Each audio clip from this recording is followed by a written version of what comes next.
Brain spark, ऐसा लम्हा जो सब कुछ बदल देता है। जी तो दोस्तों, क्या आपने कभी सोचा है इसके बारे में? कहते हैं कि इंसान का दिमाग एक ऐसी कायनात है जिसका सिर्फ 10% ही हमने समझा है। लेकिन अगर किसी एक लम्हे में अचानक ही ऐसा हो जाए, अचानक एक ब्रेन स्पार्क हो जाए, तो क्या होगा? जी हाँ, तो आइए जानते हैं इसके बारे में। ब्रेन स्पार्क दिमाग के हर खुली को बैक वक्त रोशन कर दे तो क्या होगा? जी हाँ, ये एक हकीकत है जो साइंस और हकीकत के दरमियान वजूद रखती है। एक ख्वाब, एक जस्तजू। डॉक्टर अब्दुल कदीर एक न्यूरो साइंसदान हैं जिनका तलक पाकिस्तान के एक मशहूर शहर से है, गुजरांवाला। डॉक्टर अब्दुल कदीर ने अपनी सांस को फालिज के बाद आस्ता आस्ता सब कुछ भूलते देखा। वो बोलना भूल गई, पहचानना भूल गई, आखिर में के जीना भी। और यही लम्हा था जिसने डॉक्टर अब्दुल कदीर के दिल में एक आग लगा दी। वो जानना चाहते थे कि क्या कोई ऐसा लम्हा, कोई ऐसा ब्रेन स्पार्क जिससे इंसानी तमाम चीज़ें वापस आ सके। जी हाँ, एक ऐसा लम्हा जो सब कुछ बहाल कर दे, जो सब कुछ बदल दे। उन्होंने काफ़ी रिसर्च की, दिमागी लहरों के बारे में पढ़ा, न्यूरॉन्स और शऊर पर काफ़ी तहकीक की और इस थ्योरी पर पहुंचे कि एक ब्रेन स्पार्क अगर मुमकिन हो सके तो ये सारी चीज़ें मुमकिन हो सकती हैं। तो आइए जानते हैं कि क्या ये उनकी दीवानगी थी या वाकई एक साइंसी करिश्मा था। डॉक्टर साहब के मुताबिक दिमाग में एक मखसूस हालत होती है जब हर न्यूरॉन्स, हर बरकी सिग्नल एक साथ मुताबिकत में आ जाए तो ऐसी लहर पैदा हो जाती है जो इंसान को आम इंसान से कुछ और बना सकती है। लेकिन मसला यह था कि ऐसी हालत पैदा करना नामुमकिन समझा जाता है। साइंसदान इसे दीवानगी ही कहते हैं। इदारे इस पर हंसते हैं, मगर डॉक्टर साहब बाज नहीं आए। उन्होंने अपनी रिसर्च जारी रखी। फिर एक रात इन्हें अपनी छत पर बैठे हुए आसमान की तरफ देखा और कहा, अगर मैं वो चिंगारी ना जलाई तो ये जिंदगी बेमानी है।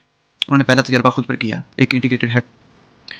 इस पहले तजर्बे में हेडसेट पहनने के बाद वो एक गहरे मुराकबे में चले गए और आहिस्ता आहिस्ता इनके दिमाग की तमाम लहरें तरतीब में आ गई। फिर अचानक सब कुछ बदल गया। डॉक्टर अब्दुल कदीर को लगा कि जैसे वो रोशनी के एक दायरे में खड़ा हो और उसके सामने इसकी ज़िंदगी के तमाम लम्हे एक साथ घूमने लगे।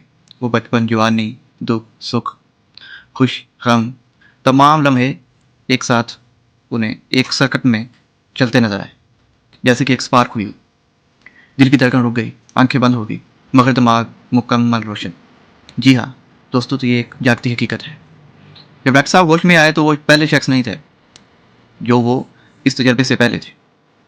अब वो तस्वीरें सिर्फ देख नहीं सकते थे बल्कि महसूस भी कर सकते थे, और वो यादें सिर्फ याद कर नहीं सकते थे बल्कि दोबारा जी सकते थे। वो सिर्फ सोचता नहीं था, वो दूसरों की सोच पढ़ भी सकता। इसे ऐसे लगता था जैसे दिमाग में कोई और मौजूद है, जैसे इसने किसी और के शऊर को जगा दिया हो और इस शऊर ने इसे कहा, डॉक्टर साहब आपने एक नया दरवाज़ा खोल दिया है, एक नया राज का दरवाज़ा, अब इसे बंद नहीं किया जा सकता। जी हाँ दोस्तों, तो ये क्या तब्दीली बेदारी होगी या तबाही? डॉक्टर साहब अपने इस तजर्बे को दुनिया से छुपाने लगे, मगर आहिस्ता आहिस्ता इनका असर दूसरों पर भी पड़ने लगा। जिन लोगों के करीब वो जाते, ख्वाबों में गैर मामूली चीज़ें देखते, खुद को ज़्यादा ज़हीन महसूस करते, अजीब व गरीब बातें करने लगते। डॉक्टर साहब को समझ आ गया कि अब वो सिर्फ एक फ़र्द नहीं रहे बल्कि वो एक चिंगारी बन चुके हैं। हुकूमती इदारे इनके पीछे लग गए, इन्हें ख़तरा करार दे दिया। लेकिन डॉक्टर साहब ने एक वीडियो पैगाम रिकॉर्ड करवाया और दुनिया भर में वायरल हो गए। साइंस के लिए उन्होंने पैगाम दिलवाया कि मैं डॉक्टर अब्दुल कदीर हूँ, वो इंसान जिसके दिमाग ने एक लम्हे में वो सब कुछ देख लिया जो हज़ारों सालों में भी इंसान ना समझ पाए। ब्रेन स्पार्क एक ऐसी हकीकत है, एक ऐसी तब्दीली है कि हर इंसान के अंदर छुपी हुई है। अगर हमने खौफ को छोड़कर खुद को पहचान लिया तो हम सिर्फ इंसान नहीं रहेंगे बल्कि मुकम्मल शऊर पा लेंगे। ये तो दोस्तों, दिमाग एक दरिया है, एक स्पार्क है, एक बिजली की तरह काम करता है। जब ये बिजली गिरती है तो सब कुछ जल जाता है और एक नई दुनिया जन्म लेती है। ये तो दोस्तों, जी तो सवाल ये है कि क्या हम इस चिंगारी के लिए तैयार हैं? मज़ीद वीडियो जानने के लिए हमारे साथ जुड़े रहिए। अल्लाह हाफ़िज़।